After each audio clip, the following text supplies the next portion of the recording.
I sit at my parents' kitchen table, the same maple surface where I did homework for 15 years, and notice how the finish has worn away in the spots where our plates always sat. Mom busies herself at the stove, periodically glancing at Dad, who's pouring wine with unusual generosity. "More mashed potatoes, April?" Mom asks, her voice pitched unnaturally high. "I'm good." I watch as she heaps a second serving onto Troy's plate without waiting for his answer. My brother barely notices, thumbs tapping furiously on his phone screen. His wife Jessica fusses over their 8-year-old Mason, cutting his meat into precisely equal squares. "Isn't it nice? All of us together on a Tuesday?" Mom continues, smoothing her apron. "So rare these days with everyone's schedules." I nod, taking a sip of wine to hide my frown. A Tuesday night family dinner with no occasion. The good china. Dad's retirement watch gleaming on his wrist. Mom's pearl earrings that only emerge for church and graduations. Something's wrong. Troy and Dad exchange a look. Mom drops her fork with a clatter. "April." Mom clears her throat. "We need to discuss something important about Mason's future." The air shifts. I set down my glass. Dad slides an official-looking document across the table toward me. Bank letterhead. Loan paperwork. My stomach tightens as I scan the top page. $40,000 college fund co-signing agreement. "It's just a formality," Troy says, setting his phone down for the first time tonight. His rehearsed tone makes my skin prickle.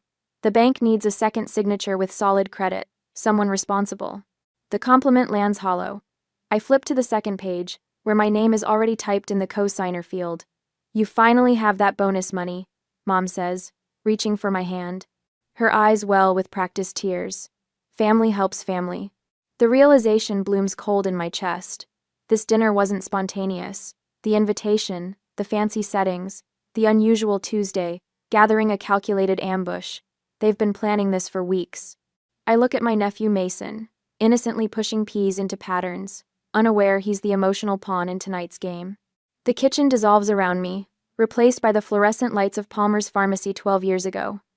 16-year-old me counting pills into bottles after school while other kids went to football games. My textbooks spread on the break room table during my 30-minute dinner, studying for AP exams that might earn me scholarships. My parents never came to my science competitions, but Troy's football games? They had custom sweatshirts made. The day my full-ride acceptance letter arrived, Mom had glanced up from preparing Troy's favorite dinner. "That's nice, dear. Could you set the table?" 2 months later, they threw Troy a college send-off party with 50 guests. I celebrated my scholarship alone with a single cupcake bought from the bakery where I'd picked up summer shifts. The interest rate is reasonable, Dad says now, tapping the paper with his index finger, pulling me back to the present. And Mason's future depends on this foundation. My throat tightens. I need time to think about this. Troy's jaw clenches. The bank appointment is already scheduled for Thursday. Thursday? My voice rises. That's 2 days from now. "After everything we've done for you," Mom interjects, dabbing at her eyes with a napkin. I nearly laugh. What exactly had they done? I paid my way through college with scholarships and part-time jobs, $60,000 in student loans that I finally paid off last month. No co-signers on those papers. Dad leans forward, his voice dropping to that commanding tone he used when I stayed out past curfew. "This is what family does, April." "Excuse me," I mutter, pushing back from the table. "Bathroom." I lock the door behind me, grip the cool edge of the sink, and splash water on my face. In the mirror, my grandmother's eyes stare back at me, Gran, who raised 3 kids alone after Grandpa died, who taught me to stand tall when it felt easier to shrink. "Your life belongs to you first." She used to whisper when I'd cry about Troy getting the bigger bedroom, the newer bike, the louder praise. My hands tremble as I dry my face. They expect me to walk back in there and sign away my financial future for a nephew whose college fund should have been started by his parents years ago. For a brother who's never once helped me. For parents who see me as the reliable backup plan. I straighten my shoulders, my grandmother's strength flowing into my spine. Thursday's bank appointment is already in their calendar. But my answer doesn't have to be the one they've scheduled. Have you ever been ambushed by family expecting your financial support? That moment when you realize the casual dinner invitation was actually a carefully orchestrated trap? Share your experience in the comments below. The next morning, the morning sun slants through my apartment blinds as I stare at my laptop screen, coffee forgotten beside me. My fingers hover over the keyboard, frozen by what I'm seeing. Account access, 6:42 p.m. Tuesday. The company benefits portal logs every login. Yesterday, hours before the casual family dinner, someone viewed my bonus details from an IP address I don't recognize. I pick up my phone, scrolling to a contact I rarely use. 3 rings. Accounting department, Sylvia speaking. Hi, Sylvia. It's April Donovan. Quick question, does Kathy Moore's daughter still work in IT? A pause. Lisa? Yes, but what's this about? The pieces click together like a puzzle I never wanted to solve. Lisa Moore, my mother's best friend's daughter, the woman who sends mom birthday cards every year. Who works in IT security. Just checking. Thanks.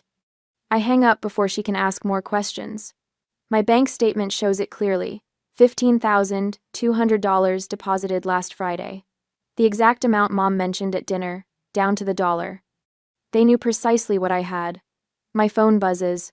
Troy again, his 5th call since I walked out last night. I let it ring through to voicemail, then open my text messages. I scroll back weeks, finding the group chat I muted long ago. Troy. She just got her bonus. Mom confirmed amount. Dinner strategy still on for Tuesday? Dad. Confirmed. Your mother's making her favorite meal. Troy. Perfect. She won't see it coming. My stomach twists as if someone punched me. I slam the laptop closed and cross to my closet, dragging out the old cardboard box I've moved with me to every apartment since college. Inside, beneath yearbooks and school certificates, I find my childhood diary with the broken lock. May 15. Mom and Dad bought Troy a car for graduation. They gave me a card with $50. The 3rd of September, missed my science competition because Troy had a scrimmage. Dad said, there'll be other competitions. The 25th of December, Troy got the new computer. I got clothes for school. Page after page of documented favoritism, written in increasingly smaller handwriting, as if I was trying to make my complaints take up less space just like I always did at home.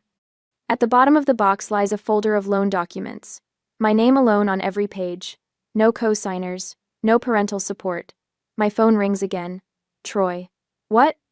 I snap, answering against my better judgment. You need to stop being difficult, he says, skipping hello. Mom's been crying all morning.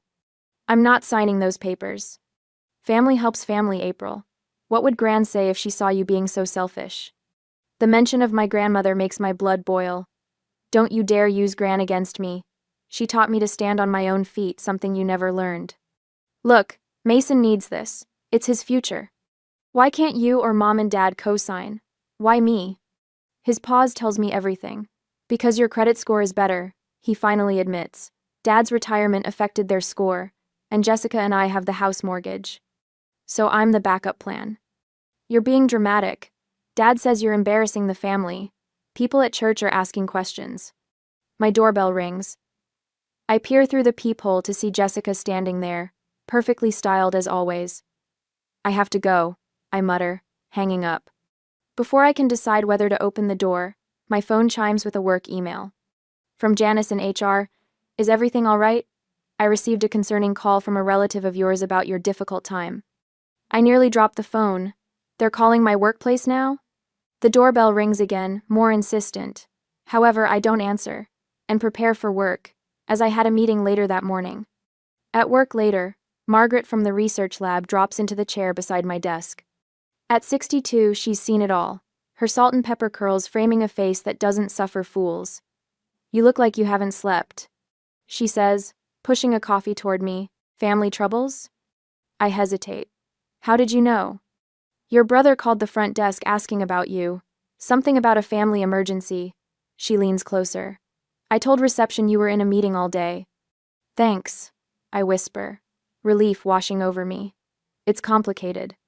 Family usually is. Margaret's eyes narrow. My sister tried the same thing when our father died. Wanted me to mortgage my house to save hers. She points a finger at me. People who use family as a weapon don't deserve your sacrifice. My phone buzzes with a text from my best friend Rachel. Just checking in. Want to grab dinner tonight? Before I can respond, Troy's name flashes on my screen. April, we need to talk. I already spent some of the college fund money on. I decline the call, my heart pounding. He's already spent the money? Money that doesn't exist yet? My desk phone rings. A local number I don't recognize. Hello, April. This is Mark Jenkins from First Federal. I'm calling about the family account your father mentioned. I hang up, my hands shaking. That evening, my mother's number appears on my phone. For the first time in my adult life, I decline a family dinner invitation. I can't make it tonight, I say firmly. Or Thursday. April Catherine Donovan, her voice breaks. You're breaking your father's heart.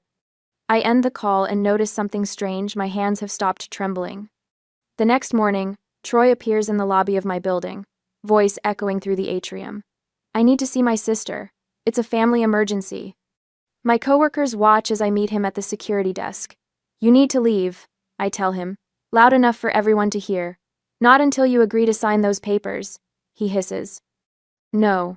The word feels foreign but powerful on my tongue. The answer is no. As security escorts him out, I feel the weight of stares and whispers, but straighten my shoulders and walk back to my desk. On Sunday that week, the church bulletin board looms before me, displaying family announcements in cheerful script. I've barely stepped through the heavy wooden doors when Uncle Roger materializes at my elbow.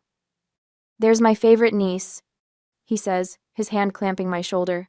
Your mother tells me you're having some trouble understanding family obligations. Before I can respond, Aunt Cheryl appears on my other side. Mason is such a bright boy. Shame if his potential went to waste because of pride. Their coordinated attack continues through coffee hour, relatives appearing with rehearsed arguments whenever I try to escape.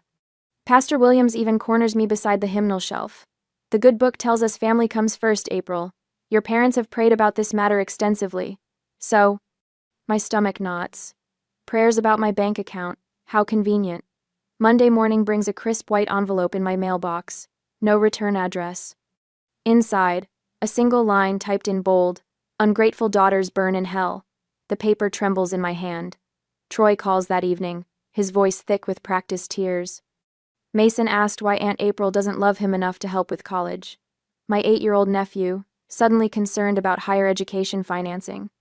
At Hannaford's, on Tuesday, Mrs. Peterson, who's known me since kindergarten, studies the contents of my shopping cart and sniffs. Some people remember where they came from, she mutters, loud enough for other shoppers to hear. The final straw comes Wednesday, when Dad appears at my workplace reception desk, his retirement watch gleaming under fluorescent lights. Need to speak with my daughter, he tells the receptionist with the authoritative tone that once sent me scurrying to my room. Family emergency. I meet him in the lobby, arms crossed. This is inappropriate. What's inappropriate is abandoning your family when they need you. His voice carries to my colleagues passing through security. Thursday, 10 o'clock. The loan officer is expecting us. That night, I stare at my tiny apartment ceiling, calculating how many hours remain until I'm expected to sign away my financial future. My company email pings at 9:17 p.m. Biomedical research position, San Francisco branch expansion. Qualified internal candidates encouraged to apply immediately. I blink at the screen. The job description matches my skills perfectly. 3 minutes later, Margaret from HR texts, "Did you see the posting? Application deadline Friday. Your experience with the Carlton project makes you perfect." For the first time in days, I breathe deeply. 3,000 miles of geographical insulation. The possibility unfurls like a map showing an escape route. I apply at midnight, fingers flying across my keyboard. Thursday arrives with my anxiety, yet I do not meet my father in the morning and do not sign anything. However, the evening arrives with another ambush. This one, at my parents' house where I've been summoned to talk things through reasonably. I freeze in the doorway, counting heads. Troy and Jessica, Mom and Dad, Pastor Williams, Uncle Roger and Aunt Cheryl, 2 church elders, and my cousin Stephanie who works at the bank. An intervention, Troy announces, chest puffed with righteousness, because we're worried about your spiritual welfare. For 20 minutes, I sit silently as Troy delivers what sounds like a practice sermon on Christian duty and family obligation. Mother dabs at her eyes with a handkerchief I recognize from her community theater performances. "After all we sacrificed for you," she whispers, voice breaking perfectly on cue. The room hums with murmurs of agreement. "Your grandmother would be so disappointed," Aunt Cheryl adds, though she barely knew Gran. Something snaps inside me. My grandmother taught me to stand on my own feet. "You always were difficult," Dad sighs. "Difficult?" The word escapes like steam from a pressure cooker. I worked every summer since 15. I earned my scholarship. I paid my student loans without a cosigner or family help. I sacrificed too. Troy lunges forward. This isn't about you. It never is. I stand, surprised by my steady hands. And that's the problem. Later that night, after quarreling and they have left, Rachel helps me pack essentials into unmarked boxes stored in her garage. They really thought a prayer circle would convince you to sign a loan? They thought God would back up their financial plan. I wrap my grandmother's china teacup in bubble wrap. The San Francisco HR department called. They want a virtual interview tomorrow. On Friday morning, I accepted the California position with a significant raise. Margaret rearranged my work schedule without questions. Family emergency, she tells my supervisor with a conspiratorial wink. I also checked my one-way ticket scheduled for Wednesday next week. My elderly neighbor, Mr. Wilson, agrees to collect my mail. Had to escape my own brother's schemes back in 2082, he confides. Sometimes distance is the only language they understand. Each action builds momentum. On Monday morning, bank accounts transfer to West Coast branches. Mail forwarding gets established. That same day, I made my final student loan payment. I celebrated alone with sparkling cider in a plastic cup. The symmetry feels right, beginning and ending my financial independence journey in solitude. On Tuesday, while cleaning out my desk drawer, I found Gran's letter from my college graduation day. The yellowed paper unfolds to reveal her careful handwriting. Your life belongs to you first, April. Choose wisely who gets pieces of it. Love doesn't demand bankruptcy of spirit or wallet. That night, I cry for the first time since this began. Not from fear or guilt, but from recognition. In the morning mirror, I see Gran's determined eyes staring back at me. My goodbye letter takes 3 drafts. Not apologizing proves hardest. I place it in an envelope addressed to my parents, leaving it on my kitchen counter next to a check for $500 toward Mason's future. A gift, not an obligation. The California lease agreement arrives by email. My signature flows easily across the electronic document. The weight on my chest lightens with each letter. My phone buzzes with Troy's text. Dad's getting the papers notarized. Be at the bank Thursday at 10 a.m. I don't respond. Just check my flight itinerary one final time. Wednesday departure, one-way ticket. And that's how I just left that Wednesday night. The rideshare driver helped load my 2 suitcases at the airport after I arrived to San Francisco. Big trip? The biggest. I respond, ready to accept my new life away from my family. As the car merges onto the highway away from the airport, I watch the city's skyline through the window. With each step closer to my new life, my smile grows wider, stretching toward a California horizon where no one waits with papers for me to sign. California sunshine streams through unfamiliar curtains as I stretch on the bed of my hotel where I am staying until the end of this week. I am moving to my new apartment on Sunday. My phone remains deliberately off, sitting on the nightstand like a dormant bomb. Right now, my family is assembling at First Boston National Bank, checking watches and growing increasingly irritated by my absence. My meticulous planning led to this moment. I think back to the family Sunday dinners I attended, with practiced smiles. The careful way I responded to Troy's persistent questions about the loan, with vague phrases like, "I'm still looking into it," and, "The timing isn't ideal right now." I remember how my family forced me, especially my father. "The appointment's confirmed for Thursday at 10. You'll be there." Not a question, a command. I nodded non-committally while loading the dishwasher, buying precious time as my escape plan solidified. Last night, while they slept in their comfortable suburban homes, I boarded Flight 1422 to San Francisco. As the plane lifted through Massachusetts clouds, I felt the weight of 30 years of obligation fall away. My chest expanded with each mile west. I slide open the hotel room curtains wider, allowing myself to fully absorb the Pacific light. 3,000 miles now separate me from the bank where Troy paces the lobby, checking his watch every 30 seconds. My phone buzzes to life when I finally power it on. The barrage is immediate. 17 missed calls, 32 text messages. Mom's voicemail plays first, her voice trembling. "April, where are you? Everyone's waiting. Please call immediately." Dad's message is clipped, authoritative. "This is unacceptable behavior. Call now." By the 5th voicemail, Troy's tone has transformed from irritation to panic. "If you're doing what I think you're doing, there will be consequences." Legal consequences. I scroll through the texts as I sip room service coffee. The latest from Mom sends an unexpected chill. We've contacted the police. You're officially a missing person. My fingers hover over the keyboard before tapping out a response to my old supervisor at work. They've escalated to missing persons. Just as we anticipated. The reply comes quickly. HR blocked their information requests this morning. Your employment status is confidential. Relax and enjoy California. I open my laptop and navigate to the email draft I prepared weeks ago. One deep breath, then I hit send. The comprehensive account of Troy's manipulation, my parents' enabling, and the systematic financial pressure now reaches our extended family. Included are screenshots of Troy's texts planning the dinner strategy and Mom's access to my company benefits portal. My phone rings, Boston Police Department. The officer's voice is professionally neutral. Miss Donovan, we're following up on a missing persons report filed by your parents. I'm not missing, I reply, my voice steadier than it's been in months. I moved for work, voluntarily. That's what we figured, he says, the hint of a smile in his voice. We'll inform your family you're safe. A notification appears, a private message from Jessica, Troy's wife. I understand why you left. He does this to everyone. Be safe. Throughout the afternoon, my support network activates like a well-rehearsed orchestra. Rachel confirms to my frantic mother that I'm safe and well but need space. Margaret sends a brief text. Office gossip shut down. Your replacement story is holding. Enjoy the Sunday, mister. Wilson, my elderly neighbor, reports that my parents appeared at my old apartment demanding access. Told them you'd moved on. Legally, properly, they left disappointed. My new California supervisor sends a welcome email introducing me to the team, no questions asked about my sudden arrival date change. Tonight, they've arranged a casual dinner.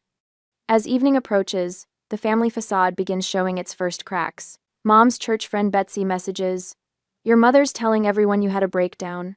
Several of us suggested she respect your privacy. I always told her you deserved better.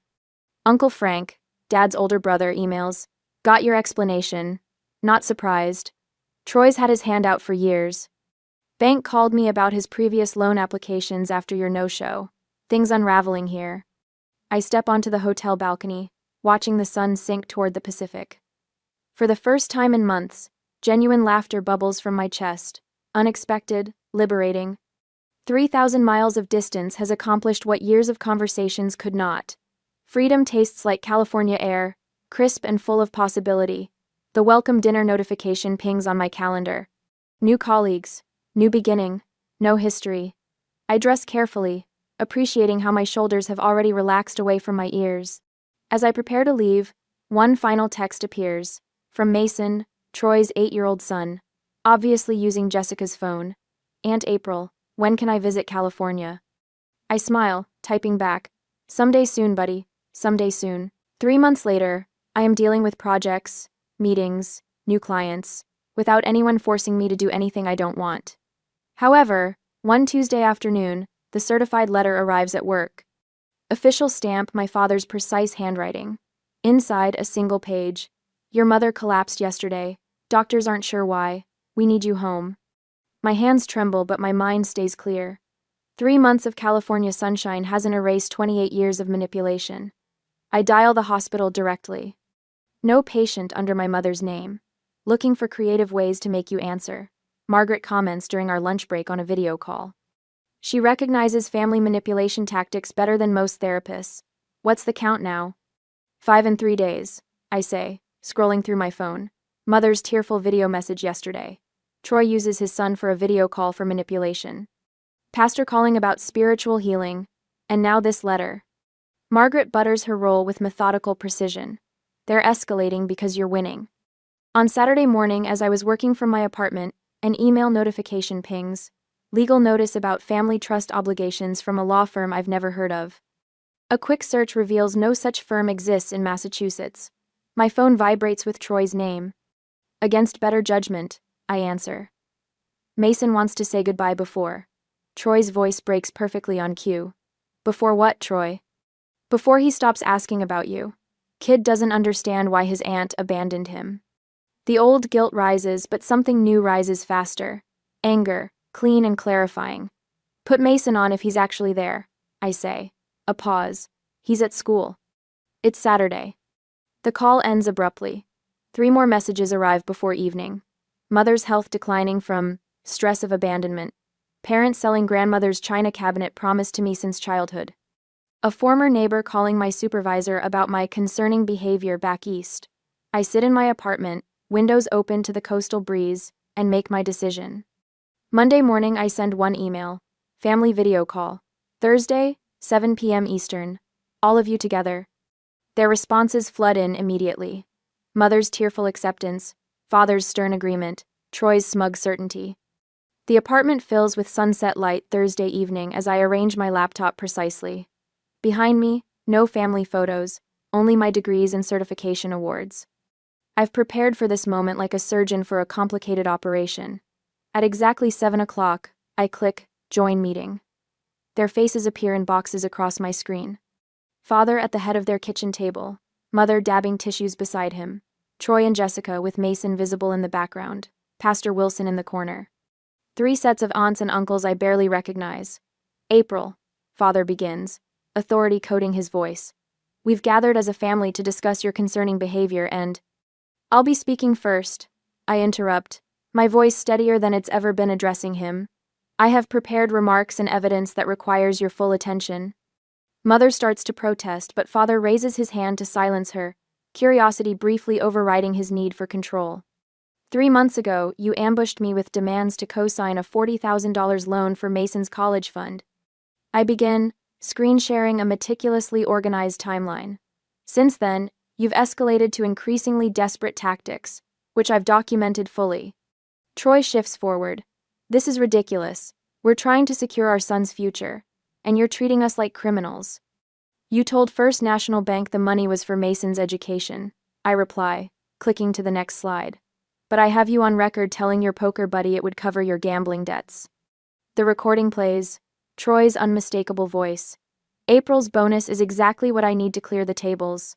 Once she signs, I'll worry about Mason's college later. Silence falls like a physical weight. Jessica's head snaps toward Troy. I continue methodically through my evidence.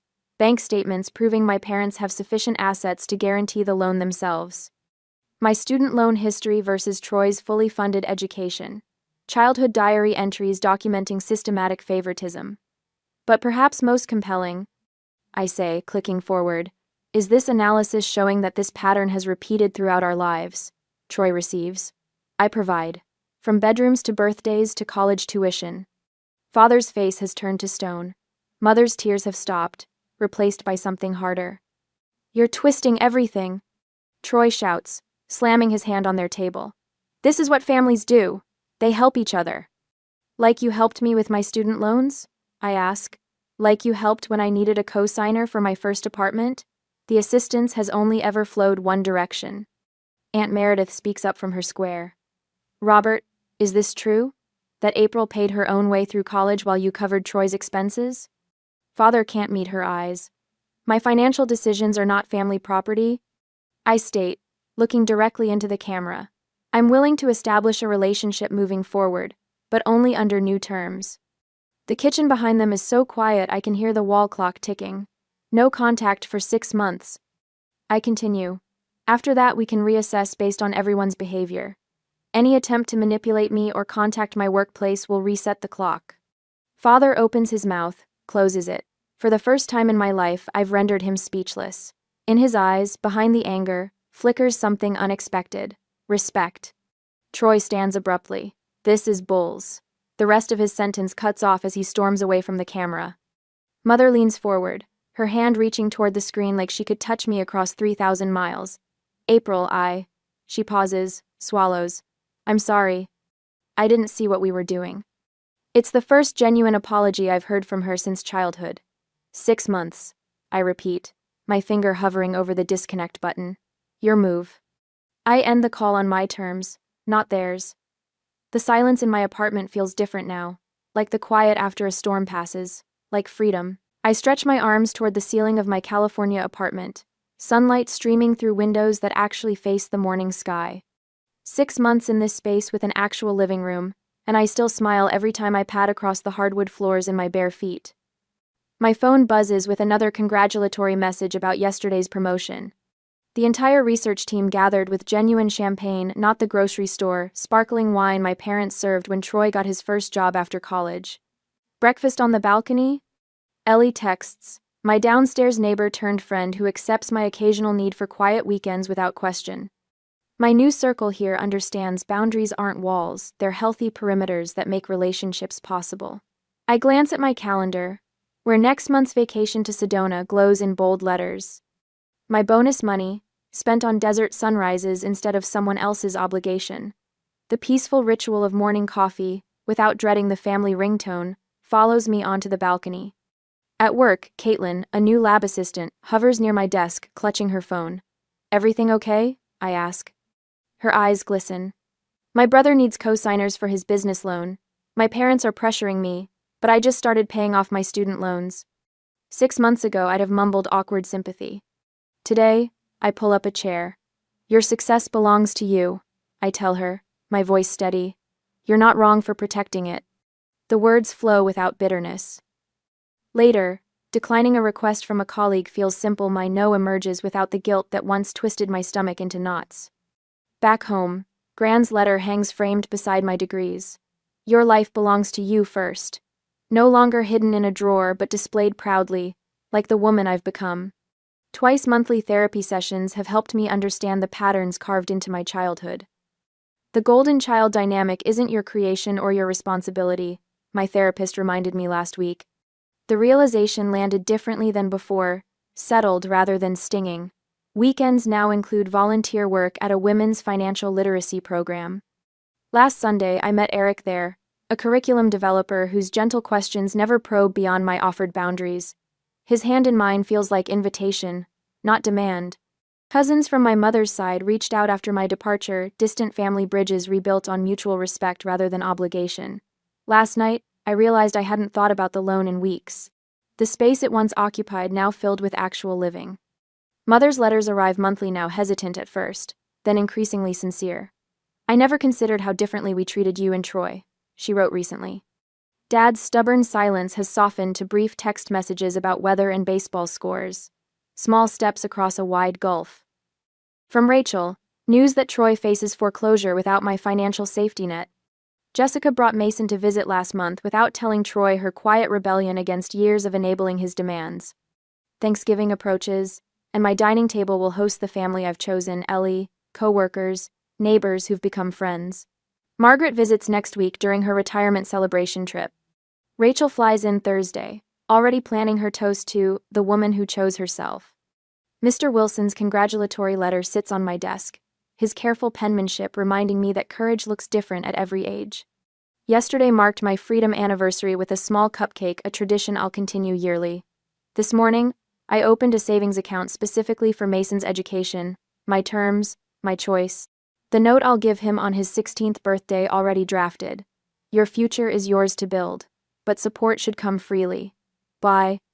I close my laptop on today's completed project, carrying my tea to the balcony. The Pacific stretches before me, vast and glittering. Standing with arms outstretched, face warmed by sunset, I finally understand freedom isn't the absence of family but the presence of choice. Have you ever had to set firm boundaries with family?